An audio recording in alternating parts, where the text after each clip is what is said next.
Hey, welcome back to Mind Over Movies. I'm Isaac. And I'm Casey. Hey, Casey, what do you think happens when we die? Eternal oblivion. Really? No. Probably we go to a different plane of existence. Oh, yeah. We might be two-dimensional shapes in the next plane. I think, I think we just stop. Did we just stop? Yeah, I mean, you exist in one moment, and then, boom. Boom. You're gone. Non-existent. Just like all the fans of Snake Eyes, the film coming out soon. Hey, non-existent fans, am I right? We only watch high art films. What? I saw that fucking trailer. It's so goofy. I can't believe that they're doing it. I can't either. What did people see like G.I. Joe Retaliation and go like, we need more? Yeah, literally. I saw that movie in theaters years and years and years ago, and I used to watch the G.I. Joe: The Rise of Cobra. Oh, yeah. I used to watch that going to bed like every night, just because it was a sleep movie for me. I don't know why I enjoyed it so much, but I was just like, yeah, I'm going to watch this. I really like these serene shots of them blowing up the Eiffel Tower, Yeah, that was a pretty epic scene. Actually, the action in that movie is not half bad, but I guess as the property of G.I. Joe and as far as the lore for that goes, probably not the best. I never really cared for the cartoon. Like there were G.I. Joe reboots and stuff on when I was a little kid, but I don't know. I don't remember the movie all that well, but I feel like, it's probably in the same boat as Transformers, where it's just like the cartoon is so beloved by people, and then the movie franchise will just never be like an adaptation that'll please anyone. No. And I truly think that would be the case, even if we got like directors other than Michael Bay to like come in there and work with that stuff, because I just feel like people who like their cartoons and like that style are not going to be satisfied with a big screen adaptation. I mean, no, there's just some things that don't translate well to live action, and Transformers is probably one of those that just it's what is that called? It's like I don't know, I guess a fool's errand trying to fucking please people with a live action adaptation of any of those old cartoons like Transformers, G.I. Joe. There's another really popular one associated with Hasbro. So there's a couple popular. Bionicle, that's one. Oh, Bionicle. Yeah.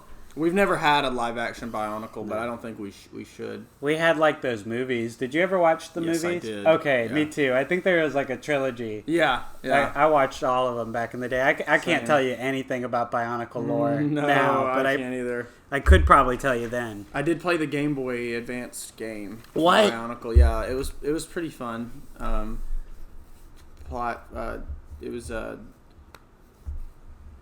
It was like, what do you call it? It's not I don't think it's called a platformer. It's like in the style of like Mario almost. Oh, that's a platformer. Oh, it is a platformer? Yeah. Okay. Where you're like jumping around mainly. Yeah. Gotcha. Yeah, you go through the levels and shoot other robots and stuff. Fun times.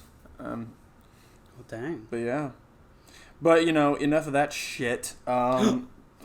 What'd you watch this week? Ooh, okay. I watched a couple things. Okay, let's go. I'll start with the most boring option I can think of for our audience. Have you heard of Stalker by Andrei Tarkovsky? Yeah, I started watching Stalker. I haven't finished it yet. Yeah, it is. And why would you say the reason you haven't finished it yet is? Well, I was on vacation when I started watching it. Oh. But I know Tarkovsky's slow. Like, slow. So, like, the word boring comes to mind. Yeah. I guess so, yeah. I don't know. Like, I really liked Stalker. Like, especially in retrospect, I was like, oh, wow, I can really appreciate what they were doing there. Right. I think my problem was I went into it thinking, like, oh, science fiction, which, sure, that's what you can technically describe the movie as, but it's like... sci-fi, yeah. It's not very exciting. Yeah, no. And, like, Tarkovsky apparently... when he received notes from the studio that the beginning was too slow and dull, he was like, okay, I will make it slower and duller. Yeah. And that's what it is. It's like 3 hours of like meditation, just like shots that there's only 140 shots in the movie and it's 3 hours long, which means that your average shot is over a minute long. So you have fucking time to think. Yes. And I guess that's the whole point, is like you're just seeing cool images and Tarkovsky's like, figure it out for yourself. Exactly. And I mean, that's a pretty great idea for a movie. I guess I can't state enough that I did not expect how slow, how very, very slow it was indeed.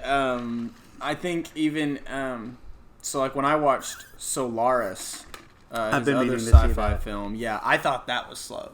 But then I got, 30 minutes of the way into Stalker, and I was like, oh, okay, so never mind. Solaris is like, that's peachy keen. Like, I would highly recommend checking out Solaris. It's just as slow as Stalker, I feel like, but I feel like more happens in Solaris than does in Stalker. And Stalker, like, basically, like, killed him. Yeah, like, everyone, like, so many people on the set of that movie got cancer, which is another interesting thing about the movie, is the images you're seeing are images that human beings probably shouldn't be able to see without, like, dying. It's like images of Chernobyl. There's a shot in the movie that was like from the first time they shot the movie. They also shot this movie three times, which is insane. But there's a shot in the movie where there's like this sledge on water and there's like a little dust like tornado going on, and it turns out that sledge was like completely toxic. The cameramen standing in it for hours like all got sick. And Tarkovsky died at age like 56, very young. Another one of the actors from the movie died, and then another director of photography died. It's just like very cursed production, it seems like. I mean, God, can you imagine shooting a movie 3 times? You've only shot one twice, so you can't quite reach that. No, far. Not yet, but which I mean, not to put you on the spot, on the podcast or anything, but what is going on with your own kind of production hell process? So it'd be described as exactly that. It's production hell. In case y'all missed my tweet from now, it's been 3 months ago. I lost like 8 hours worth of footage. I lost some save files for the recent edit, so I had to go back and redo it all. And it took me some time to gather up the strength to do it again, because this is like the 4th time this has happened. But now I've got it at a spot where really I just need to. I'm going to get together with my composer here in a week or so, and we're going to score the film. It might take us a little longer to score this one than it has my other ones. But once we score it, I'll just add sound effects and make sure all the cuts are where I want them to be. I think I have to do a little bit more work on one of the last scenes. But so I expect 2 to 3 weeks it should be out. Definitely way past that March 23rd, 26th release date, whatever it was. Which, delays happen, But I'm pushing through. It'll be out. I want it to be out by early July, at least, because I'm starting production on another movie soon, so it's got to be out. Yeah. I mean, we're about a year out from when we shot it. Like, how does it feel that it's kind of kept going? Like it will never end. Like it's this project that I'm going to be stuck working on for the rest of my fucking life. But honestly, it doesn't feel real that it's been a year since we shot that. Yeah. But like every time I look at the footage, I'm like, yeah, this was a long time ago. And like I've learned even more, from that a year ago, and I'm still looking at it like, why did we fucking do that? So I gotta. Oh yeah, I forgot. I do have to do like one reshoot, or not a reshoot. I have to add one scene in, like a small like fucking 45-second clip like that. But I have to shoot it. Oh my god. That. Yeah, just things, little tings. So like, is this even? I'm sorry, I have so many questions. That's okay. Is this even like a project that you feel that compassion for? I mean, just like I've never gotten to see inside production hell, like what that looks like for the people going through it. So like, when this comes out, I mean, is there going to be any passion left behind it, or do you think it's going to be like I really need to dump this off my workload kind of thing? Well, the thing with this specific project is that I love this story so much, and I just want other people to see it. To the fact that I've like written like out like a whole trilogy for it. I probably never film it, but still, I wrote out the whole trilogy and how the whole story actually ends. But when it comes out, I'll be very excited for people to see it, and I still do have passion for it. But every time I sit down at the computer now and I look at it, I'm like, get the fuck off my screen. I want to look at new footage. I want something new because, fucking 2.5 years of this shit. This is, I mean, it's mind numbing. Yeah. Because, I still like the story and the idea, but I've shot it twice. So much shit has happened with it. And it's like, it's starting to be to the point where if I don't force myself to hurry up and get it out and I'm trying not to like, choose, to reduce like the quality of it's still going to be great. Like I still think quality, I'm not trying to rush quality, but I just it's to the point where I just have not been like working on it as much as I need to, but I need to hurry up and keep working on it so I can actually get it out so I can move on to greener pastures. And I think because I want people to see it, because nobody's seen it except for our really close friends. I think you've only seen the trailer and maybe a couple of clips. Of the new one. Yeah, I've only seen. Yeah. You do have like a draft of the original movie that you keep on hand. Like there's audio issues with it. Yeah, it's a corrupted copyrighted music. But, so did that ever get to this point where you were like, oh crap, there's still stuff missing from this that's essential, and I don't want to. With this new edit? No, with the old. Oh, with the old movie. Oh yeah. So with the old movie, it was just the longer I looked at it. I figured out that it was not salvageable, and especially like I could have put it out right the way I had it edited, but it was not anything I was super proud of. And furthermore, the edit got corrupted, and I was like, "What the fuck?" And it was going to take me, essentially, like the workload I had already done. I was going to have to basically do it all over again to re-edit, save that edit. And I was not prepared to do that. And so that's when I told Luke, I said, hey, what if I rewrote the script a little bit and we reshot it? And he was like, oh, okay. But I kept that corrupted edit, audio and files missing and all, because I just wanted to have it to compare, essentially, for myself. But yeah, I definitely, it didn't take me as long on the last one to figure out that I needed to do something about it than it did this one. But yeah, no. So when's version number 3 coming out? Probably 2 years from now. Okay. We'll reshoot it next summer. You'll get even younger and better actors. Yeah. The cast of Stranger Things might be able to play it by the time that you release it. Yeah.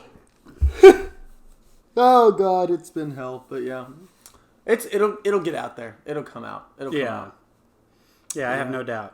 Well, have you seen anything this last week, movie wise? Not movie wise, I don't believe. I finished the Sons of Sam documentary. I was telling you about last week. It was pretty good.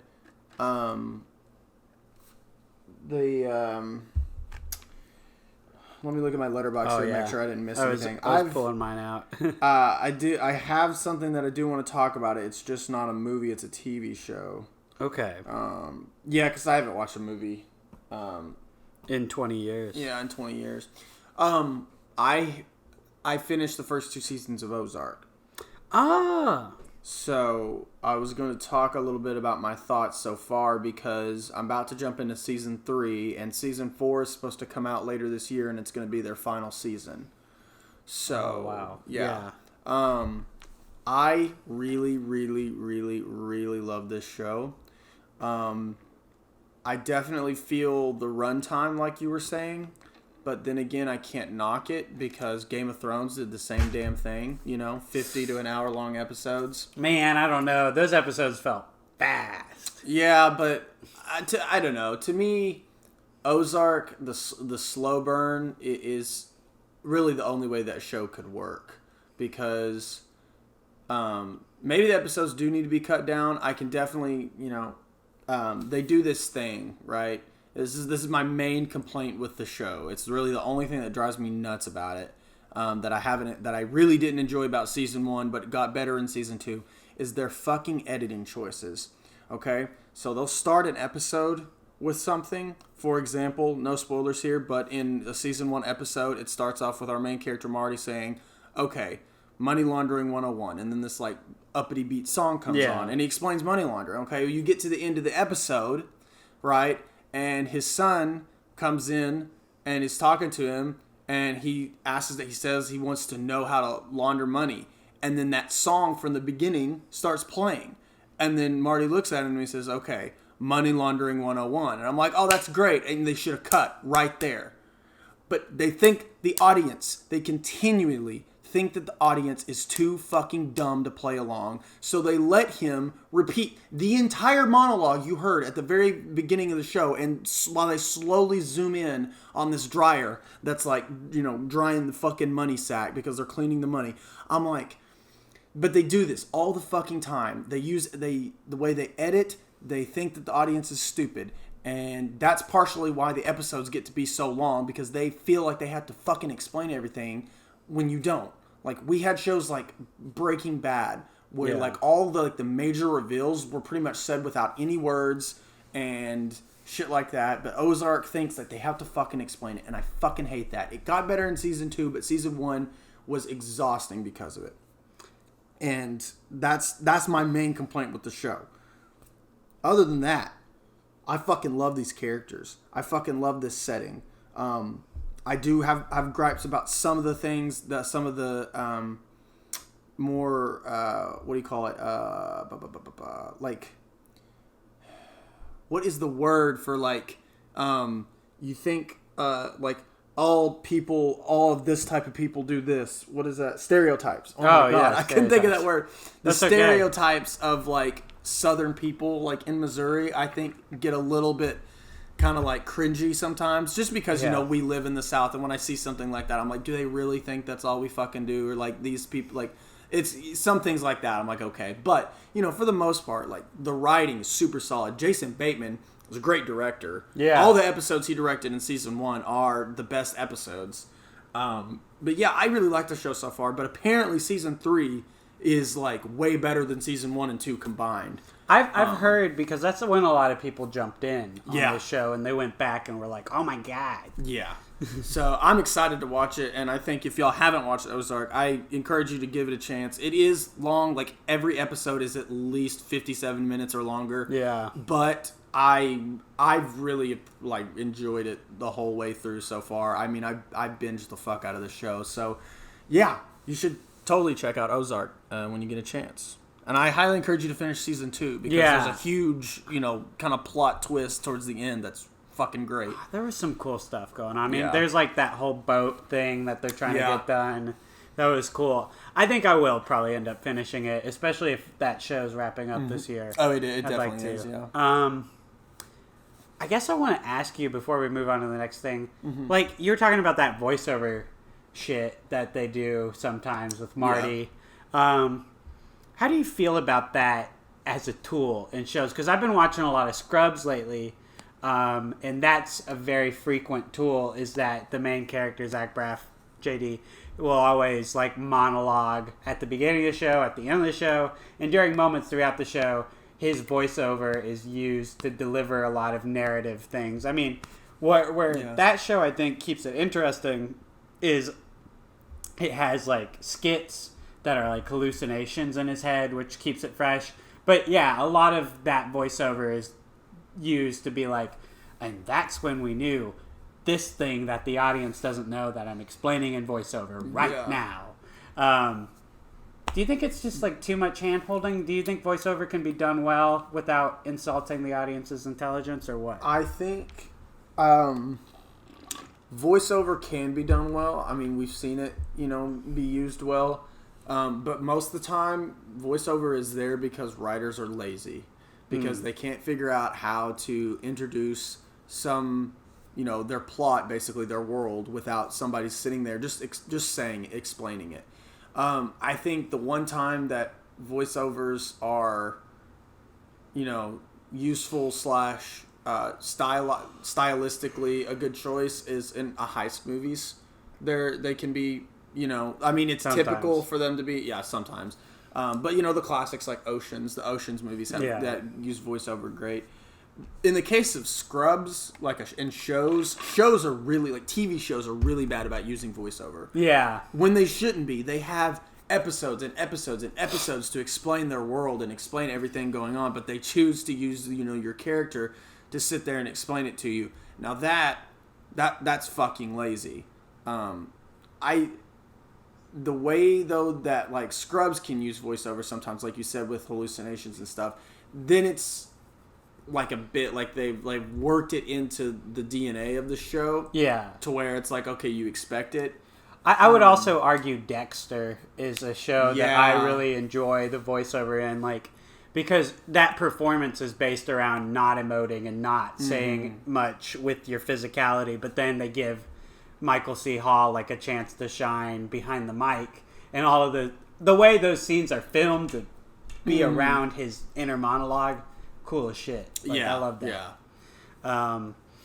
I will say, I guess I'm on the fence with it, is what I'm trying to say. Yeah, I'm on the fence with it too, because I feel like a lot of shows don't have it in its DNA, and then you'll get to some random episode and it'll be this is the day that I died. It's it's either over explaining to the audience, or it's we don't know how to edit the episode where we can show you exciting events later to hook you in. Yeah. So we'll just voice over now to try and grab your butt.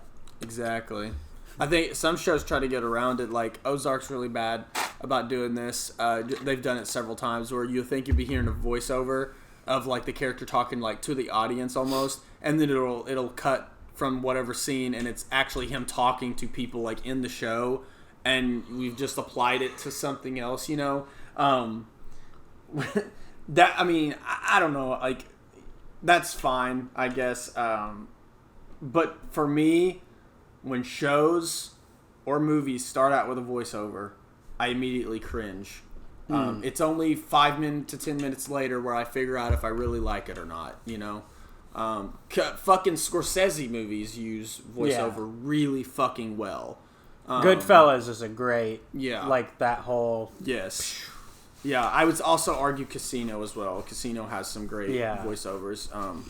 But yeah... I don't know. I'm kind of on the fence about it. It can be done. Mostly, I think it's lazy, but it can be a stylistic choice that pays off. Is what I'm trying to say. So yeah. Did you see anything else? Yeah, I did. I actually want to know if you've seen this movie. Have you seen PTA's The Master? I have. What do you think about it? I really like it. I want to watch it again, because there's some things that I don't quite understand about it. But for the most part, I expected not to like it, actually. And then ended up fucking loving it. I think it is brilliant, the cult angle. It's so interesting how he wrote that, because, for half the movie, I'm just thinking, oh, yeah, it's a cool little family. And then it's no, it's a cult. And the way, it's filmed is, to give you that cult mentality of we'll never say we're a cult, we're a family, come to us, you can't leave us. And oh my god, it's a lot of mind games go on in the movie, and the fucking cinematography. I don't know. I'll just never forget the first 5 minutes of the movie where he's on the beach and he's fucking sexually frustrated with the fucking sand mermaid and everything. I don't know, just everything about it is just super, super well done, and I really want to watch it again because I really, really fucking loved it. So, what'd you think about it, though? This was my second time watching it. I watched it when I was a lot younger, and at that point, I didn't know much about how Scientology was formed or anything about L. Ron Hubbard. So that was definitely, there were details about L. Ron Hubbard's life that Paul Thomas Anderson has taken inspiration from in this movie that I really appreciated, and the whole Scientology angle is something that I think I appreciate a lot more. Also, this has got to be like one of his most beautifully shot movies.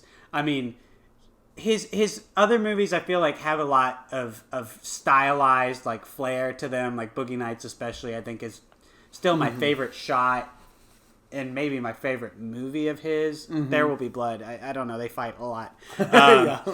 But I think where this movie I think falls apart for me is like, even though the performances are great and even though the acting is really great, I think it's kind of aimless in its second half. And like, you get that like there's that separation from a cult. It's always messy. You know, leaving Scientology is famously difficult to do, and there's a lot of manipulation going on there. It's just like at the end of the movie, when it's all over, I'm like, I don't know. Like with other Paul Thomas Anderson movies, I can go, oh shit, this guy is brilliant. He knew what he's doing the whole time. Wonderful movie. When this movie finishes, I go, yeah, you really had me in the first half, but you lost me in the second. Right. And I don't know.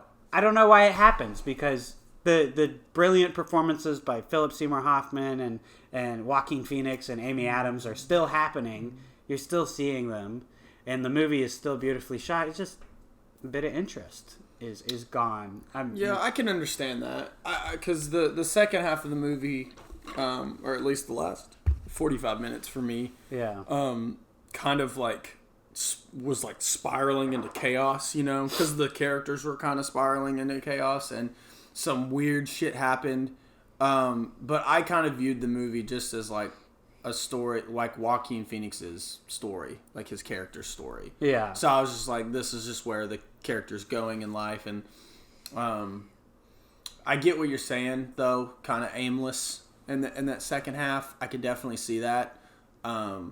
Which is why I said I want to watch it again, because I feel like there's supposed to be more in that, you know, that last, you know, 20-30 minutes that maybe I'm missing, but I don't know.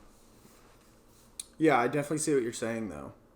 But for sure, I think it's frustrating to have to say this, but I think this might be lower end PTA for me then. Oh, really? Like, I think I would have it closer to like Inherent Vice than I would. Like Boogie Nights, you know? I can't get through Inherent Vice. And lowest PTA for me, and this is not... Saxon, if you're listening, I know he's probably cringing. He's a huge PTA fan. I will say I haven't seen Phantom Thread or...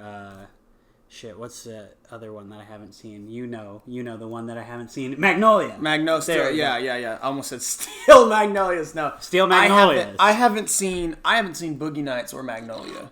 So those are the two PTA movies I haven't seen. Boogie Nights is great. Yeah. Just like essential. But Phantom Thread for me is just not, it's not it, you know? Like, actually, I believe Inherent Vice was my first PTA movie. And really? I still can't, I've gotten all the way till there's like 30 or 40 minutes left. And like, the movie just does not fucking interest me whatsoever. Like, I actually think I hate that fucking movie. Which is so weird because I fucking love all of Paul Thomas Anderson's other work. Phantom Thread, I still like Phantom Thread. Like, let me be clear. I think it's a great fucking film.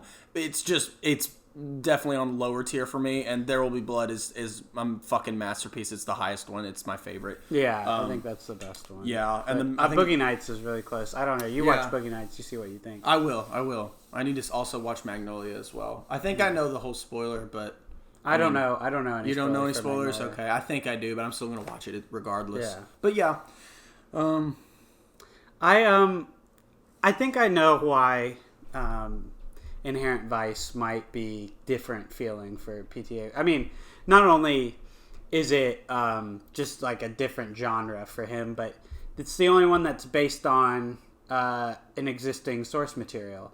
It's based on Thomas Pynchon, who before Inherent Vice was released had never had one of his books adapted because they're like famously like complicated and hard to read. Like, he has one called Gravity's Rainbow that is just like what people often cite as like a bookshelf holder. Like, have it on your shelf to look smart. It's like right up there with Infinite Jest in that regard. So you're already dealing with a very dense book, and like then condense that down to 2 hours 40 minutes, and try and tell that full complicated story on screen. I don't know if that was ever gonna work, and I definitely remember being bored as shit watching Inherent Vice. Like I'm not afraid to admit when a movie is boring and it doesn't hold my interest. I mean, I can appreciate why people like it, if they say that they do, but I'll just say, I guess it's not for me. Yeah, same. I've, no shit, I've tried to watch that movie 3 times. Really? Yeah, I can never get through it. It's weird, man. It's weird. I guess it's because it's marketed like it's a Nice Guys type movie. Literally, that's what when I see Nice Guys, my mind immediately thinks of Inherent Vice. I see Inherent Vice, I think of Nice Guys.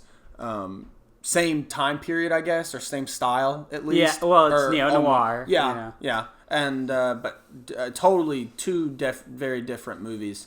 I would watch Nice Guys again before I watched Inherent Vice, but Nice Guys is great. You like that movie? I like it. Yeah, I really like Nice Guys actually. I was surprised by it. I didn't think I was gonna like it, and then I ended up liking it, and it was cool. So who did that? Shane Black or? I think so. Okay, very good on him, man. Mm-hmm. Good cast too. What was it? Ryan Gosling and Russell Crowe. Russell Crowe, yeah. Yeah. Good shit. It's a great movie. It is. Do you like Shane Black as a filmmaker? Do you know much? Not really. I mean, let me look at his filmography real quick. So we've got like Lethal Weapon, Kiss Kiss Bang Bang. Yeah, I can't say I'm too familiar. Iron Man 3. Okay, I like Iron Man 3, but Shane Black is, to me, seems like a very stylistic director. I cannot talk. And for some reason, my letterbox is not loading. So I will say, I have only seen bits and pieces of Lethal Weapon. It doesn't really interest me. I don't know the other one you referred to. I didn't watch the new Predator movie because it looks fucking stupid as shit. I'm not totally interested in Predator as a whole. I feel like his involvement with the Predator reboot was like purely symbolic. I mean, he was in the original Predator. Yeah. Oh, you know that bit. Yeah. Why do I bring trivia to you? No, you're fine. I mean, we're bringing it to the audience. There we go. Tell the audience. Yeah. Oh, Shane Black was in the original Predator. He was an actor, and he helped write it. I think. So good on him. Okay. Also, fucking know your meme history. Did you know the black arm and the white guy's That's arm? from Predator. That's from I didn't know that until I saw that shot, and I was like, "What the Dylan, fuck? you son of a bitch!" They were doing some heavy fucking like left wing politics in that fucking movie. Like it was so apparent. They were just like, "Hey, we're okay with this," and I'm like, "Okay, that's cool. Kind of weird for a movie like this, like a fucking sci-fi action." But cool, yeah. Like they were really trying though. There were several things in that movie where I was like, okay, I see what you're doing there. Was that the 80s or was that the early 90s? Predator? It was late 80s. Late 80s, yeah. So I just thought it was funny because it was so weird.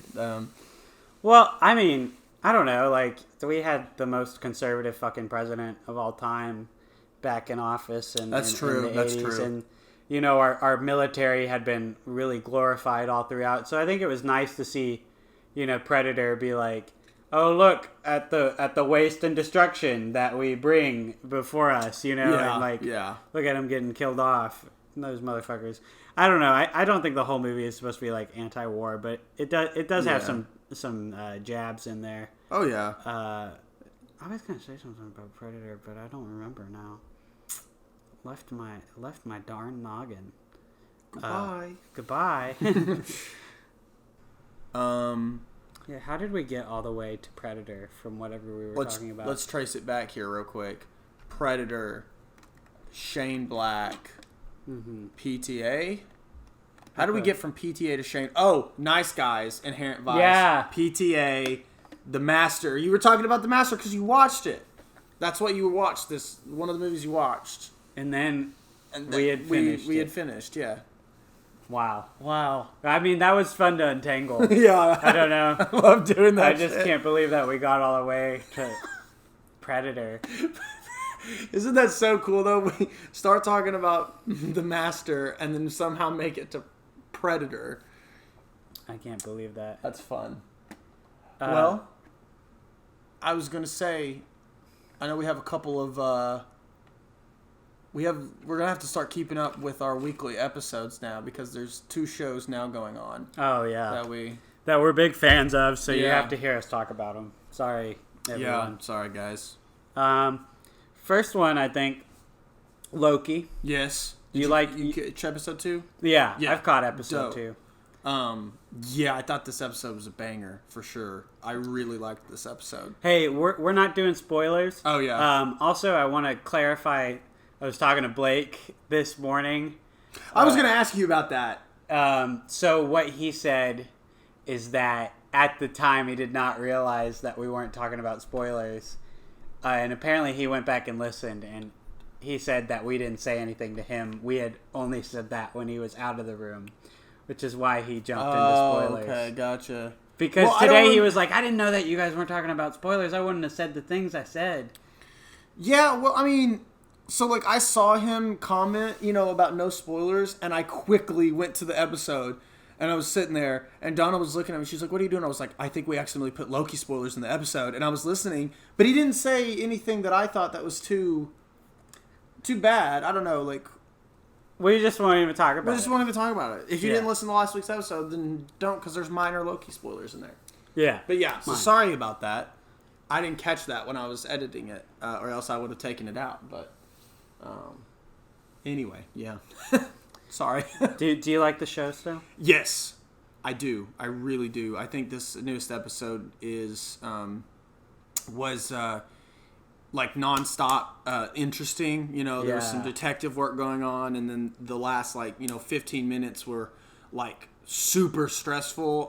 And the cliffhanger that it ends on was great. I still love Owen Wilson. Owen Wilson and Loki have a better chemistry than the Falcon and the Winter Soldier.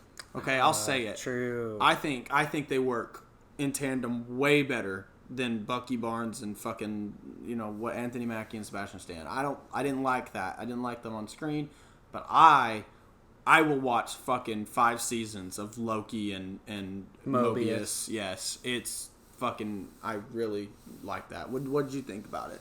I definitely was happy to see that it didn't slump yet. Yeah. I feel like that happened with Falcon and Winter Soldier. Like the second episode just did not hold a candle to the first, and it was like, ugh. I also read this week that Sebastian Stan apparently filmed like a longer, more comedic therapist session for that show, which I'm just thinking like, oh god, that would have been more awful. comedy. I don't know. More comedy. The comedy aspect of Falcon and Winter Soldier was very weak. Yes, I think. it was, and that's something that I'm enjoying about this show is that it's very comedic and the jokes are landing. For the most part, for sure. There's always that awkward like, oh, that didn't really work for me. But I feel like that was more an issue in like WandaVision and Falcon and Winter Soldier. Like so far, Loki, I've been digging most of what they've been going for. To be quite honest. Yeah. I think Tom Hiddleston just also has great comedic timing. Yeah. So that really makes the show work. He's really owning this role, and I mean, especially. His Italian. His foreign language skills in this movie are really funny. I mean, not in movie, show. It feels like a movie. Yeah. This more than the other shows has felt movie-like. Like the budget and the story beats. I don't know. It seems more expensive. It does. Yeah. It does. It feels like we're watching just like another Marvel movie because the scope is so big. And what I really, really like about this show is that everything we're seeing is new. It's not like we have our Loki character back, right? But the TVA, the world that we're set in, everything's new. We're being introduced to something new. With WandaVision, it wasn't really anything that we hadn't seen before. We got introduced to a couple of characters, and a new fucking subsidiary of the government that's evil. Okay, cool, whatever. Falcon and the Winter Soldier, we already knew all that shit. There's a new faction. By the end of it, it's like, what are we going to do with that? We had some character changes, but with Loki, like everything is fresh. We've never seen any of that stuff before, which is what I really like about it, compared to the other two shows, I think. So, yeah, I think I don't know. I think that this episode left my faith in the series unshaken, and I'm just like completely optimistic going into these next 4. I really think that they must have something special planned here, and I do think that this is why we're not getting any promotional images for a movie that's coming out 6 months from now. I think No Way Home exists. I think it's just really tied to Loki. Yeah, I think it is too. Yeah. We could call our old friend at the Cinemark and see what she thinks. True. If she's working on it. I don't think we're going to get so lucky where if we ever crank call again, that the person's going to be so receptive to our tomfoolery. True. We were pretty polite, though. We were pretty polite. We just wanted to know. Yeah, we just wanted to know. We just wanted to know. So yeah, there's that. Another show I want to talk about, because it's one of my favorite shows ever going on right now. You know what time it is. Rick and Morty podcast time. Yeah, it's fun. The new season's out. Episode 1 came out last night, late last night, on Adult Swim. And they released the full episode on Adult Swim's YouTube channel for free. Yeah, I watched it on that YouTube video. I mean, I'm going to buy the season, probably, but that was a very generous thing to do. Thank you, Adult Swim. Yes, thank you, Adult Swim, for the very generous Rick and Morty episode. A reviewer screening, if you will. Yeah, true. But yeah, that was super cool of them that they did that. And so if y'all want to watch it and don't want to pay for it, full episode, not bleeped out, everything's there, uncensored episode is out on YouTube, on Adult Swim's channel. Going into this first episode, no spoilers, of course. I mean, there's not too many spoiler heavy things, but I liked it. I thought it was funny. I liked the B plot better than I did the A plot. The B plot being Morty's plot in the whole thing. Oh, yeah. I thought that was the A plot, for sure. Oh, you did? Yeah. I thought definitely Nimbus was the A plot. No, I feel like he was the B plot, the B story. Okay, then if you think about the attention that was given to both.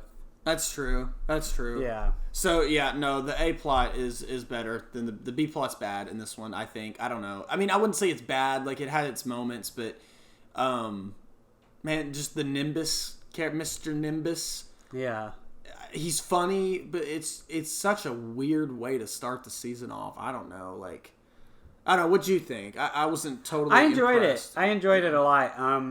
I mean, I think that you're right, like, that the B plot wasn't, like, the best, and a lot of the times there aren't, really great B plots in these episodes. But whenever I go into Rick and Morty, I always like, a fun sci-fi concept and, like, philosophical questions being asked about that concept. And we got that in this episode. That's true, yeah. We got a cool idea. It was played up for laughs. We got to see some very interesting stuff with that.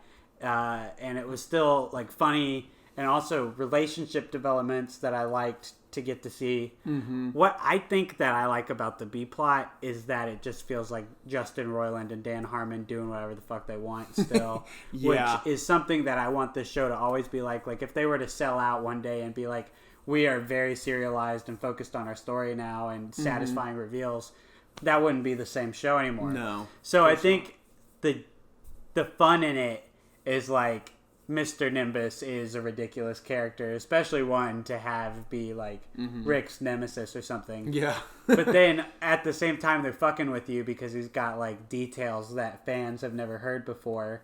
And, concrete, canonical, like, facts for Rick now. And it's funny to see, like, those moments be played off for, like, jokes from this man who is a like, feminine sea creature or something. Yeah, I agree. It's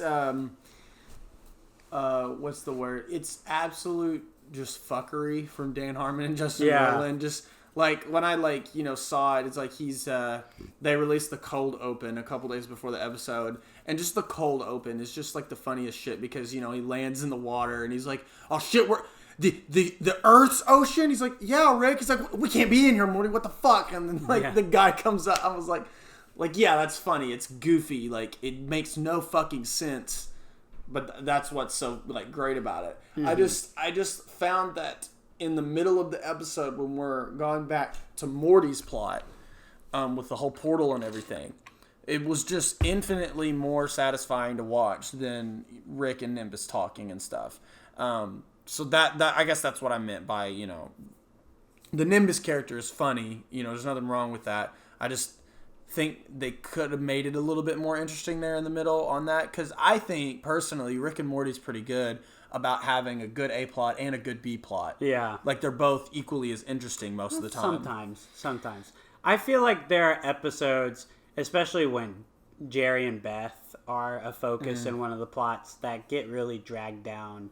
I will admit. I don't think that I've ever loved those two characters and their place on the show. Like, they're fine and they have moments to shine. Like Beth especially has gotten some good solo moments. Jerry too. But together, I feel like the showrunners have never figured out the best dynamic of when they're together. There's good emotional moments every now and then, but it's they're annoying a lot of the time. Yeah, because and not so funny. Yeah, because they were super annoying in this episode, I think. But I didn't love the subplot with them. I didn't either. But I think even in season 4, they still struggled with it because there was that episode where Rick fucks the planet and had all the children. Yeah. Jerry and Beth are in that episode. It's just fucking annoying. In that episode, that whole plot with them is just not interesting to me. I feel like there have been interesting Beth and Jerry episodes. For example, when they go to the therapist and they manifest and they're fucking creatures and they're monsters, and Jerry is this worm and Beth is this giant fucking evil creature. Do you remember that episode? Yeah. I think I liked that episode. I liked their characters with that episode and stuff. But there just hasn't been anything else that's on that level with them, in other episodes. Yeah. The planet fucking episode is just not one of my favorites. It's not, yeah, no, I mean... in general. Yeah. And it's weird because that's the first episode where all the characters have been together on screen in a while. And it was the weakest one of last season. Yeah. Or one of them. I don't know. The dragon one is still... Why do people still hate that episode? It's just not hate for me. It's just it's not that funny to me. Oh no, I mean I guess not hate. I've seen a lot of YouTube video essays. As I'm scrolling, I see and the dragon is on the cover of the day Rick and Morty died, or the worst season. It's just the dragon on there. I'm you mean that there was one episode in season 4 that you didn't like, and so you're dragging the whole show down? But what do you? I mean. I liked that episode. I a lot of people don't. I personally really liked that episode. The sexual humor in it was a little over the top. But I don't know. I don't think season 4 was in any way it's Rick and Morty's worst season, no. or bad or anything. I mean, that's a weird way to pronounce season 3 anyway. So what? Season 3, the worst season. Oh, you really think so? Yeah, it has a great start and some really good episodes in the middle, but I think for the most part, yeah, their worst season. I can see that. I think season 2 is my favorite. Season 2 is definitely my favorite one. Yeah. Followed probably by season 1. I think that's the thing is as the show's gone on and blown up to be insanely popular, I think that the number one thing is the early days of charm and having no one to impress has definitely really gone away. Even in this episode, I feel we have a team of writers who are working very, very hard to impress everyone and to make everyone, laugh and be satisfied and be really, really clever. Where in season 1, I feel you would get dumber jokes sometimes, less thought put into them, and it's nice to not have everything be as overwritten, I guess is the word. It's this has clearly been edited like so much and so many drafts, and like the perfectionist side of Justin Roiland and Dan Harmon has really kicked in. But it's like, I kind of miss the carefree days. Yeah, true. It's because they had nobody to impress that they were just doing whatever the fuck they wanted. Yeah. So I can definitely see that. But, I mean, hey, I'm excited to see where the season's going. Because last season, like, every episode I watched, I was like, bro, like, wow, like, I wasn't expecting season 4 to be this good. And I came out really fucking enjoying season 4. Yeah. I think only really one episode in that season was really just a downer for me, and that was the Planet episode. But the rest of the season was great. So I have high hopes for season 5. You know, we started off this first episode, I think was pretty good. And so I think they can only, you know, go up from here. So I really hope they do at least.